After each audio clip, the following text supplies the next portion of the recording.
อสัพพมงคลจงเกิดแก่ท่านทั้งหลายสติกับจิตแตกต่างกันสติกับจิตแตกต่างกันท่านทั้งหลายสติก็อีกอย่างหนึ่ง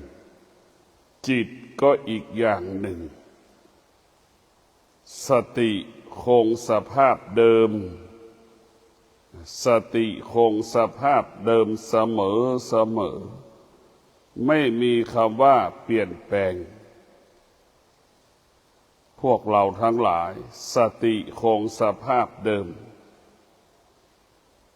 จิตนั้นท่านทั้งหลายแปรสภาพตลอดเวลาจิตแปรสภาพตลอดเวลาจิตไม่หยุดนิ่งพวกเราทั้งหลายจิตนั้นเหมือนสัตว์นานาชนิดเหมือนนกบินกลางอากาศเหมือนลิงที่กระโดดโลดเต้นตามกิ่งไม้เหมือนแมลงวันบินว่อนไปในกลางอากาศพวกเราทั้งหลายจิตนั้นแปรสภาพไปตามเหตุและผล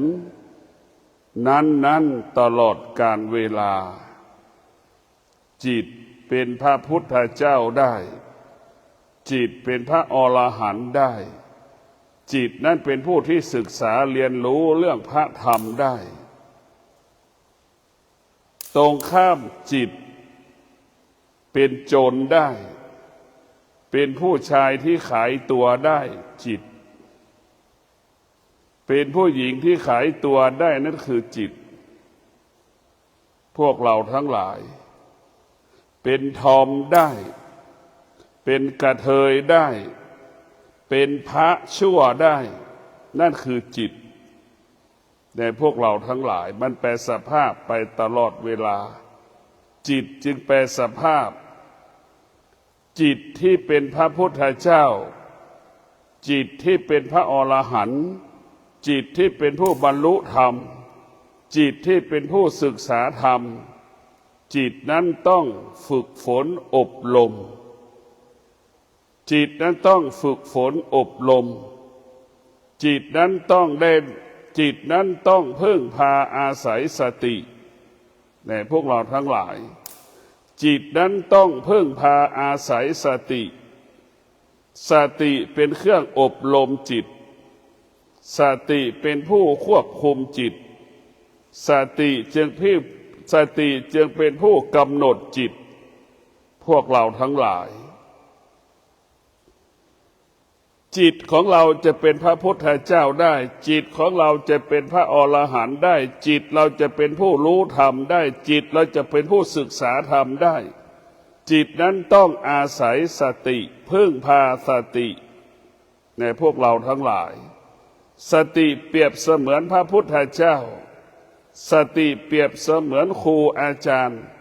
สติเปรียบเสมือนพ่อและแม่สติเหมือนอาจารย์ที่คอยเตือนสติเรา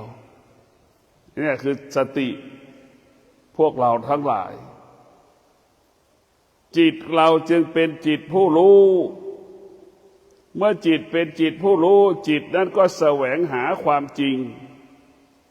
อันที่แท้จริงของความจริงหรือความจริงที่อยู่เหนือความจริงได้แก่โลกุตระธรรม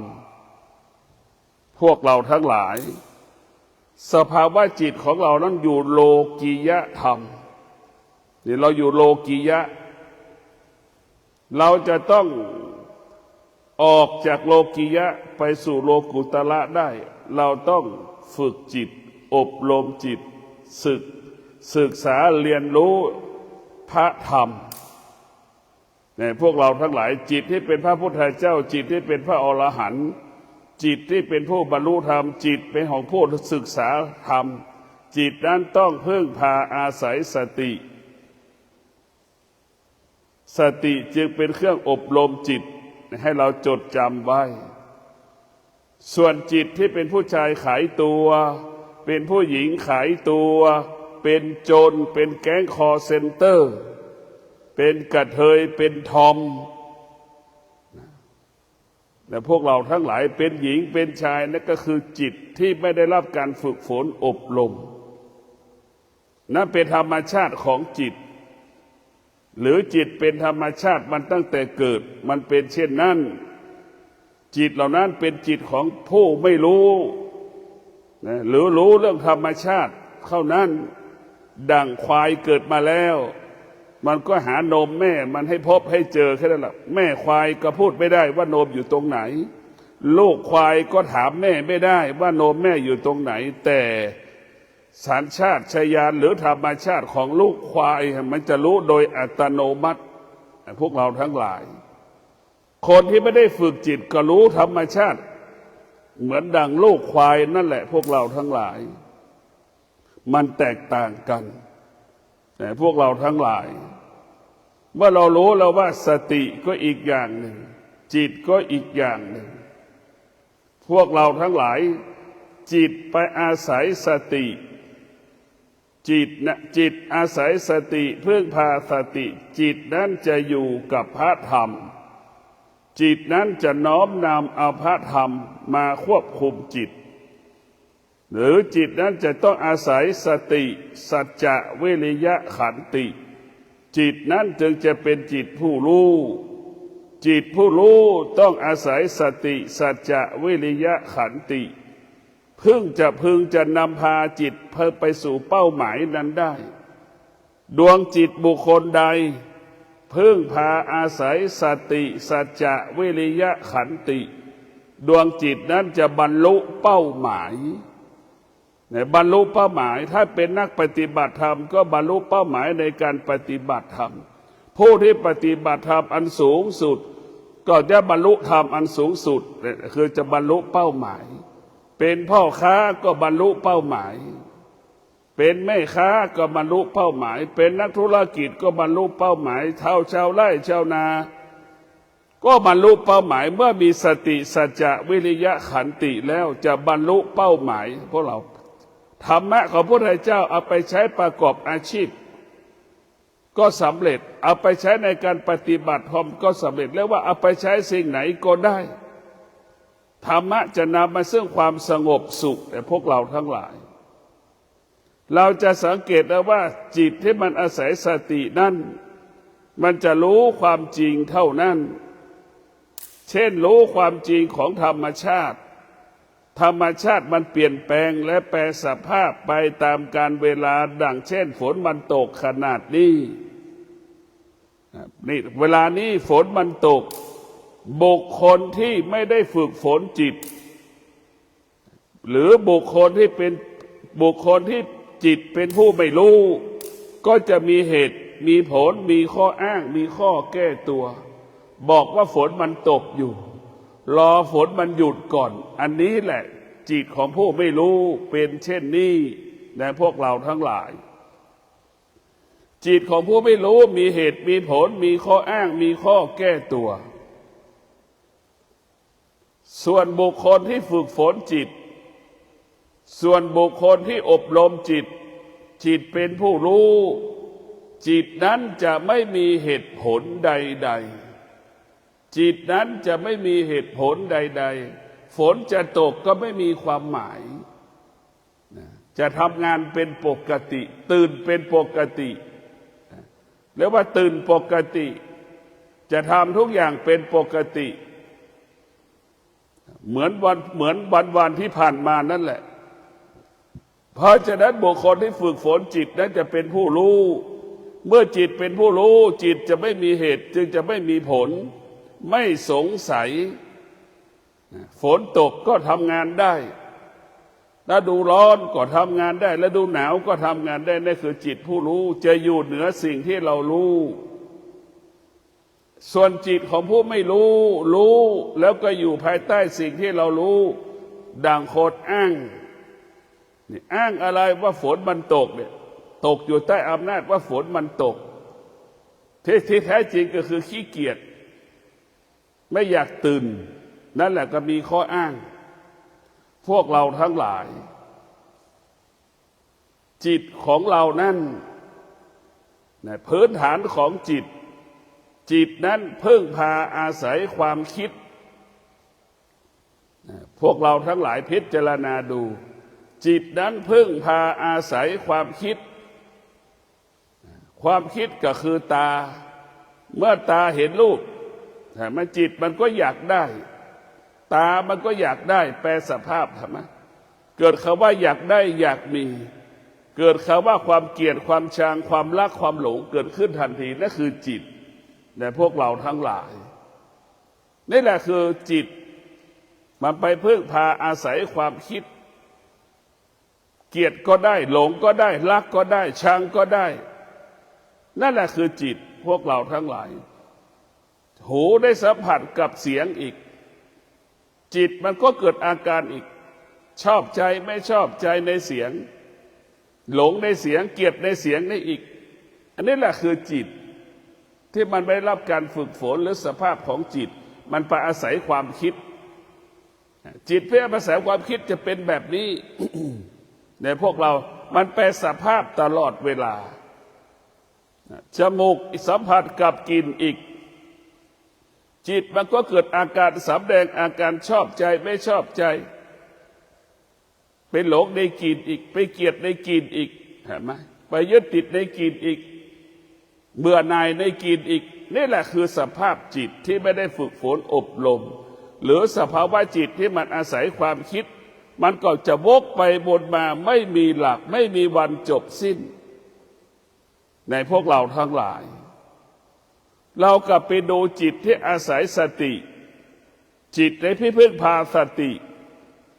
จิตนั้นจะไม่ออกอาการไม่สำแดงอาการใดๆทั้งสิ้นจิตรู้สิ่งใดจิตจะสงบตาเห็นรูปจิตก็สงบพวกเราทั้งหลาย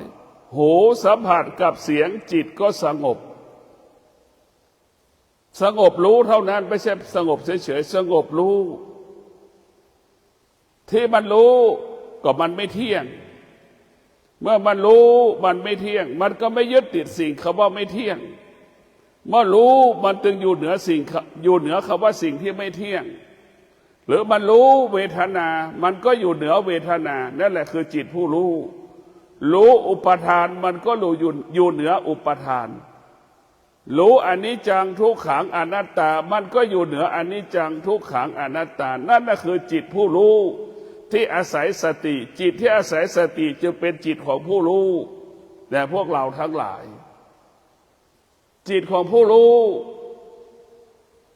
ตึกสงบตลอดเวลาจมูกสัมผัสกับกลิ่นจิตที่อาศัยสติก็สงบรู้หอมก็แค่นั้นเหม็นก็แค่นั้นชอบใจก็แค่นั้นไม่ชอบใจก็แค่นั้นก็คือมันเปลี่ยนแปลง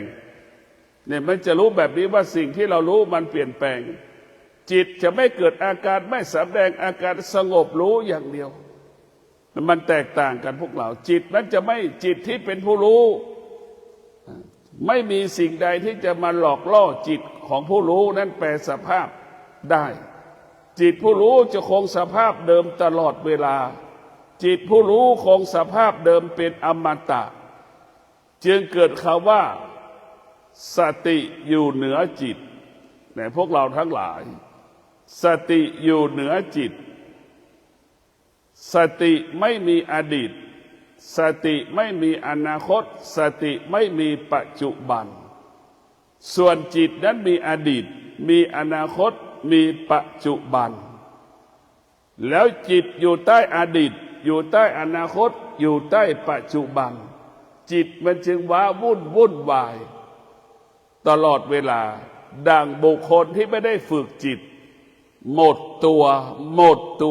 ดทุกอย่างก็ยังติดในอดีตอยู่ยึดติดในอดีตเห็นไหมพวกเราทั้งหลายติดในอดีตติดในอนาคตเห็นไหมนี่แหละบุคคลที่ไม่ได้ฝึกจิตพวกเราทั้งหลายก็จิตแล้วก็จะติดในสิ่งที่เป็นอดีตเป็นอนาคตปัจจุบัน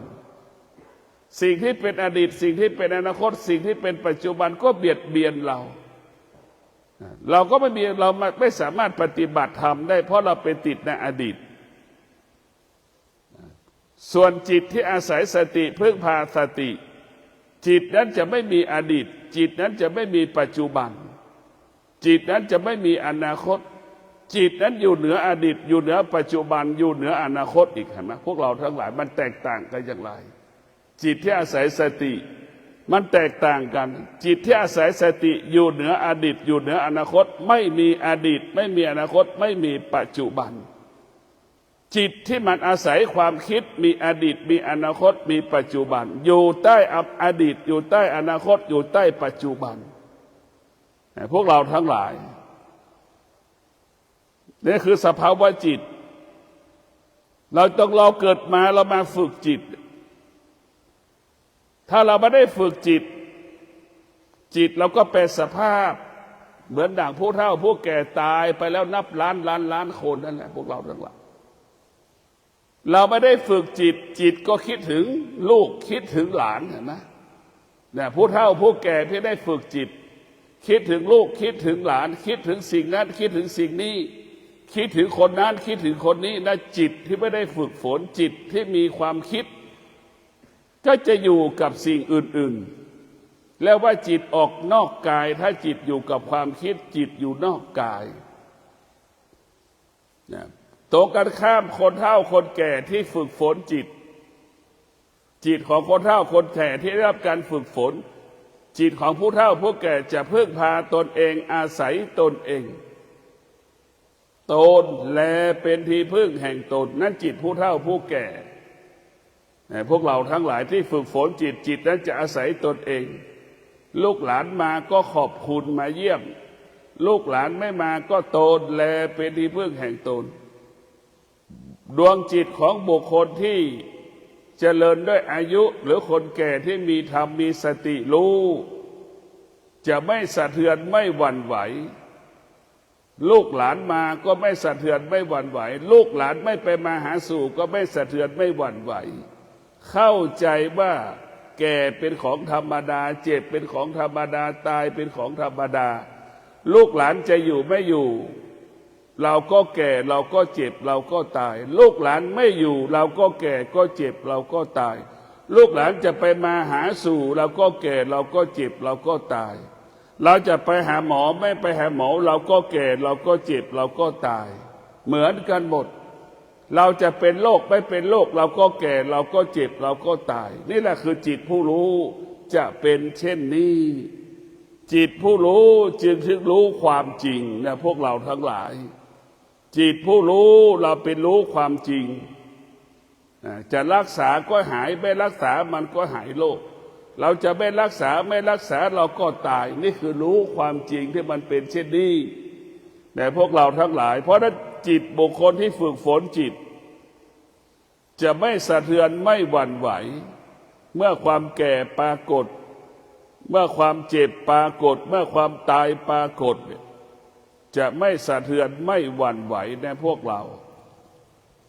บุคคลที่ไม่ได้ฝึกฝนจิตนั้นบุคคลที่ไม่ได้อบรมจิตนั้นสะเทือนหวั่นไหวเมื่อแก่ปรากฏเมื่อเจ็บปรากฏเมื่อตายปรากฏเห็นไหมสะเทือนหวั่นไหวตลอดเวลามันจะแตกต่างกันพวกเราจิตที่อาศัยสติจิตที่อาศัยสติจิตนั้นจะเป็นจิตของผู้อดทนจิตนั้นจะเป็นจิตที่อดทนเนี่ยฝนตกก็อดทนฤดูร้อนก็อดทนฤดูหนาวก็อดทนฤดูฝนก็อดทนนั่นแหละจิตที่ฝึกฝนจิตนั้นจะเป็นผู้ที่อดทนคำว่าอดทนก็คือตัวสงบก็คือความอดทนเห็นไหมหยุดอาการความรู้สึกที่เรารู้สึกได้คือนิ่งเรารู้สึกอยู่แต่เราเอาความอดทนไปควบคุมเราไม่พอใจเราก็รู้ว่าเราไม่พอใจแต่เรามีสติเอาสติไปควบคุมจิตสติก็คือความอดทนความอดทนก็คือสติไปควบคุมจิตไม่ออกอาการไม่แสดงอาการว่าชอบใจไม่ชอบใจเราจะไม่ออกอาการว่าเราชอบใจไม่ชอบใจในพวกเราทั้งหลายนี่แหละคือจิต ที่ได้รับการฝึกฝนอบรมจิตนั้นจะมั่นคงเป็นอมตะจิตนั้นจะแน่วนิ่งเดินทางไปสู่โลกุตระเท่านั้นจิตนั้นที่จะต้องเดินออกจากโลกิยะไปสู่โลกุตระเท่านั้นจิตที่ฝึกฝนก็จะหาวิธีการที่จะออกจากโลกิยะโลกิยะก็คืออย่างที่เราอยู่ทุกวันเราหนีจากบ้านนั่นแหละคือโลกิยะวัดนั่นแหละเปรียบเสมือนโลกุตระพวกเราทั้งหลายออกจากบ้านมาสู่โลกุตระก็คือวัดเปรียบเสมือนพื้นที่โลกุตระเหมือนเราจะออกจากบ้านมาปฏิบัติธรรมได้เนี่ยต้องขออนุญาตจากแม่ต้องขออนุญาตจากลูกเห็นไหมแม่จะมาปฏิบัติธรรมก็ต้องขออนุญาตลูกก่อนลูกจะมาปฏิบัติธรรมก็ขออนุญาตจากแม่ก่อนนะพวกเราทั้งหลายจิตของมนุษย์นี่พวกเราทั้งหลายมันเป็นธรรมชาติของจิตที่เราเกิดมาไม่ได้ฝึกฝนจิตเป็นธรรมชาติของจิตจิตของเราพวกเราทั้งหลายเมื่อจิตได้รับการฝึกฝนอบรมอาศัยสติแล้วพวกเราคิดถึงแม่ไหมสติคือแม่สติคือแม่จิตคือลูกแต่ว่าสติเปรียบเสมือนแม่จิตเปรียบเสมือนลูกลูกที่อยู่กับแม่น่ะพวกเราทั้งหลายลูกนั้นไม่อดอยากไม่ลำบากเช่นเดียวกับจิตที่อยู่ที่เช่นเดียวกับจิตที่อาศัยสติจิตที่อาศัยสติมันจะเกิดคำว่าลำบากนะลำบากจิตที่อาศัยความคิดนะจิตที่อาศัยความคิดนั้นลำบากถ้าจิตอาศัยสตินั้นจะอิ่มจิตอาศัยสติเหมือนลูกที่อาศัยแม่นะจะกินคำว่าอิ่มอุดมสมบูรณ์นะพวกเราทั้งหลายลูกอยู่กับแม่ลูกไม่อดไม่อยากไม่ลำบากเช่นเดียวกับจิตอาศัยสติแล้วจิตนั้นก็มั่นคงเป็นอมตะตรงข้ามกับจิตที่อาศัยความคิดพึ่งพาความคิดความคิดเปรียบเสมือนเพื่อนอดอยากเราก็อดอยากเห็นไหมจิตเราเปรียบเสมือนจิตเราไปอาศัยเพื่อนเห็นไหมพวกเราทั้งหลายความคิดเปรียบเสมือนเพื่อนแล้วเราไปอาศัยความคิดเห็นไหมเพื่อนอดอยากเราก็อดอยากเพื่อนลำบากเราก็ลำบากเห็นไหมเพื่อนก็ไม่มีสตางค์ก็ไปขโมยของเขายังเห็นไหมเพื่อนติดคุกเราก็ติดคุกเห็นไหมเนี่ยถ้าจิตไปอาศัยความคิดมันลำบากเพื่อนอดอยากเราก็ลำบากนั่นแหละพระพุทธพวกเราทั้งหลายตรงกันข้ามถ้าลูกคนไหนไปอยู่กับพ่อกับแม่พ่อแม่คือสติลูกคือ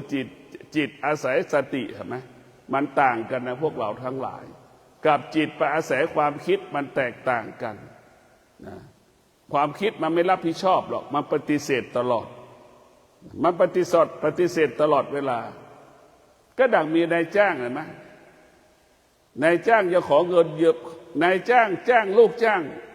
ยังของยืมเงินลูกจ้างก็ยังมีอยู่พวกเราทั้งหลายนี่แหละคือจิตมันแปรสภาพตลอด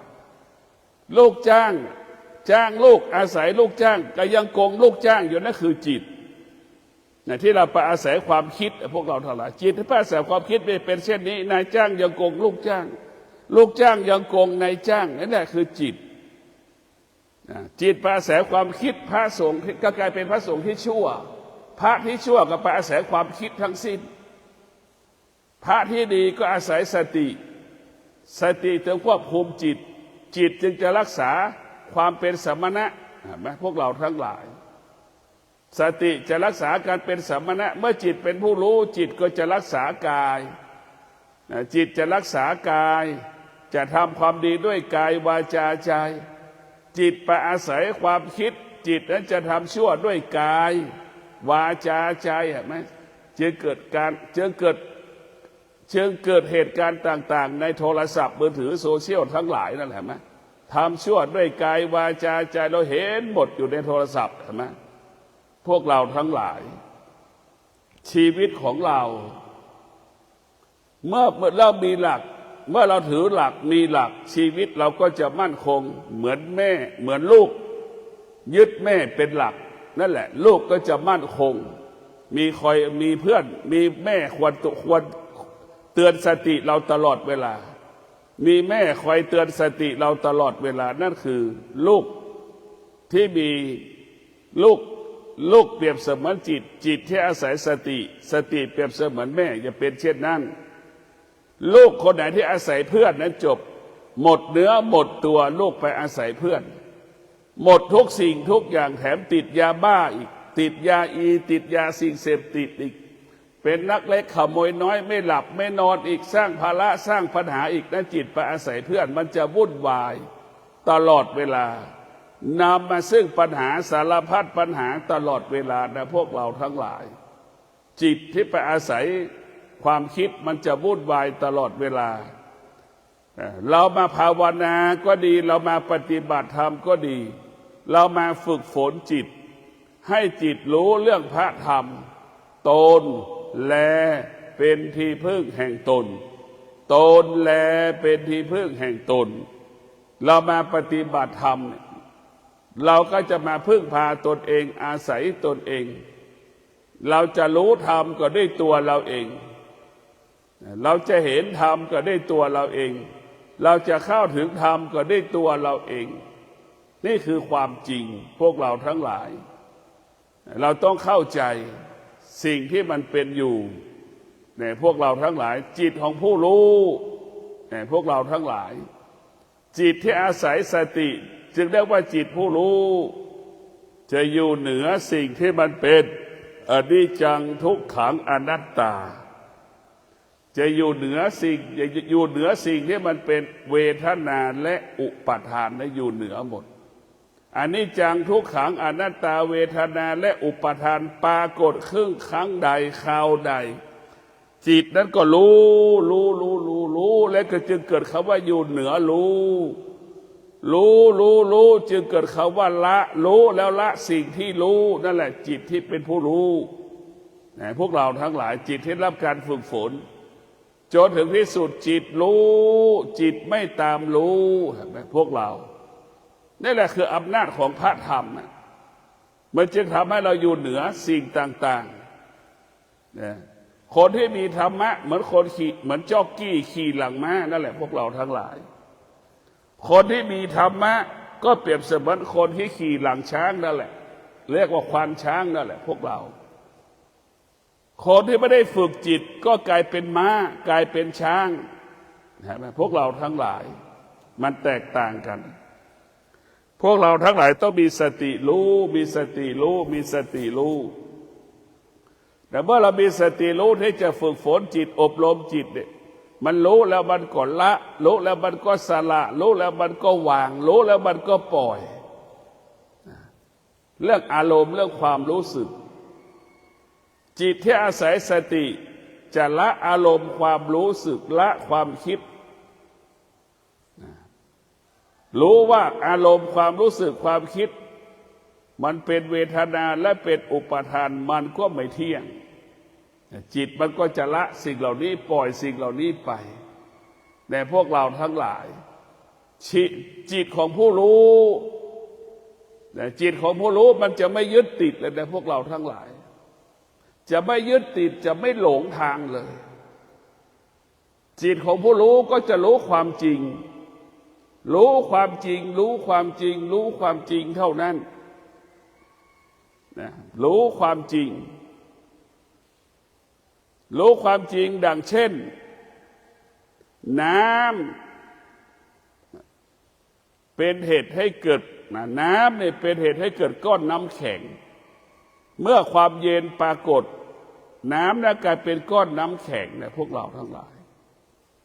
ก้อนน้ำแข็งที่สุดก็แปรสภาพกลายเป็นน้ำที่สุดก็แปรสภาพกลายเป็นน้ำแข็งเห็นไหมเราเห็นได้สองอย่างว่า ก้อนน้ำแข็งเป็นน้ำเป็นต้นกำเนิดของน้ำแข็งเมื่อน้ำแข็งมันละลายน้ำแข็งกลายเป็นน้ำเราเห็นสองด้านแล้วพวกเราทั้งหลายเรียกว่ามันชีวิตเรามันไม่มีอะไรเห็นไหมเมื่อน้ำแข็งมาละลายแล้วเอาน้ำใส่ถ้วยเอาไว้กลางแจ้งเห็นไหมเอาไว้ที่มันโล่งร้อนดูดิความร้อนก็จะกระซับน้ำถูกความร้อนถูกของเย็นความเย็นกับความร้อนสัมผัสกันน้ำก็ระเหย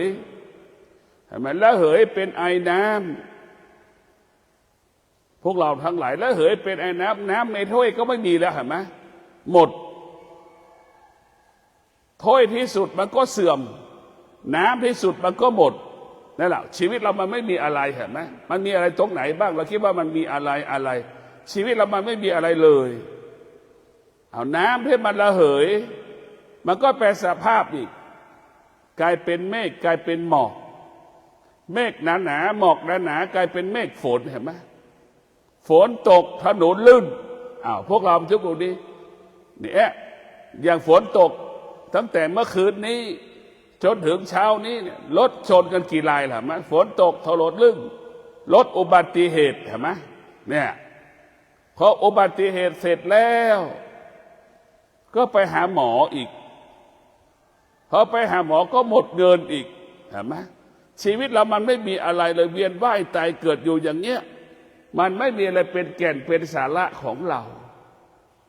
นะเราเกิดจากน้ำเหมือนกันเห็นไหมเราก็เกิดจากน้ำนั่นแหละน้ำแข็งก็เกิดจากน้ำนั่นแหละต้นไม้ก็เกิดจากน้ำนั่นแหละก้อนหินก็เกิดจากน้ำแล้วว่าสรรพสิ่งทั้งหลายที่มันอุบัติเป็นโลกไปนี่มันเกิดจากน้ำทั้งสิ้น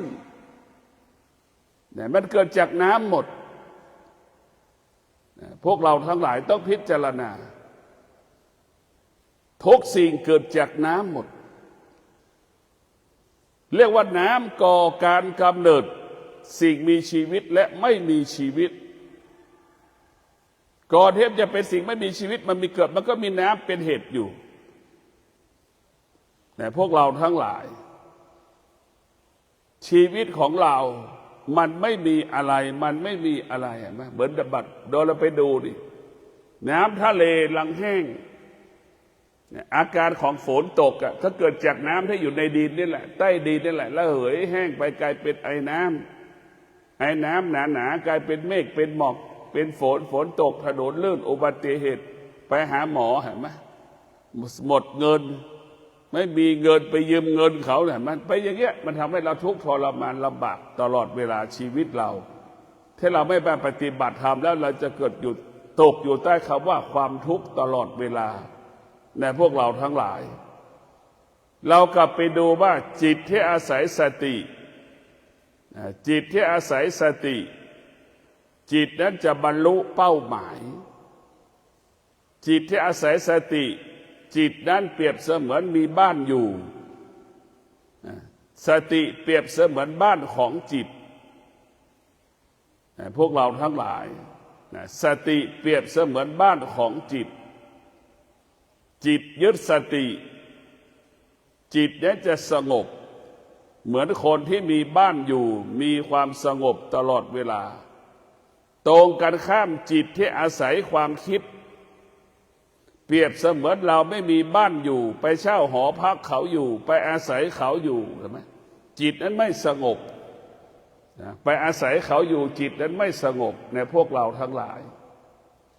จิตนั้นไม่สงบเมื่อจิตไม่สงบเราก็นึกดูเนี่ยมันก็เกิดอาการสำแดงอาการจิตเราไม่สงบเพราะจิตเราอาศัยความคิดเห็นไหมความคิดเปรียบเสมือนคนที่ไม่มีบ้านอยู่คนที่ไปเช่าหอพักอยู่คนที่ไปอาศัยบ้านเขาอยู่นั่นคือ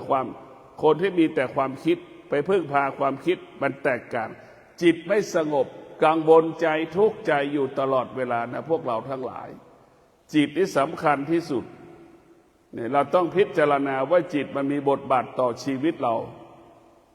จิตที่มัน อาศัยความคิดจิตนั้นจะเบียดเบียนเราตลอดเวลาจิตนั้นจะเบียดเบียนเราตลอดเวลาแต่พวกเราทั้งหลายจิตถ้าอาศัยสติจิตนั้นก็สบายจิตนั้นสงบจิตนั้นนิ่งเนี่ยพวกเราทุกคนต้องพิจารณา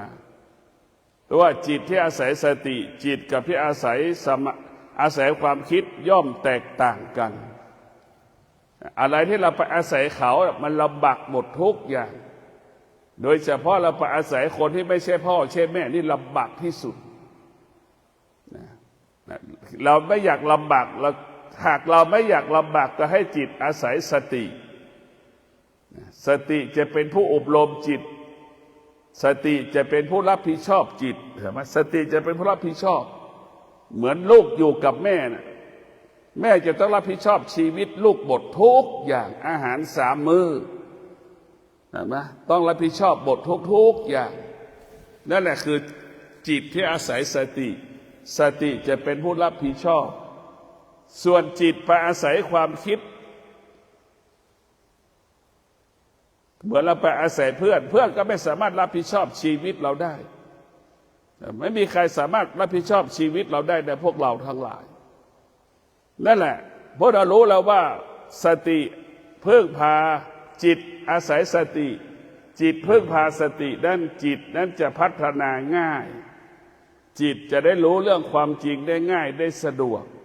แต่พวกเราทั้งหลายเพราะพ่อแม่เป็นผู้ที่มีประสบการณ์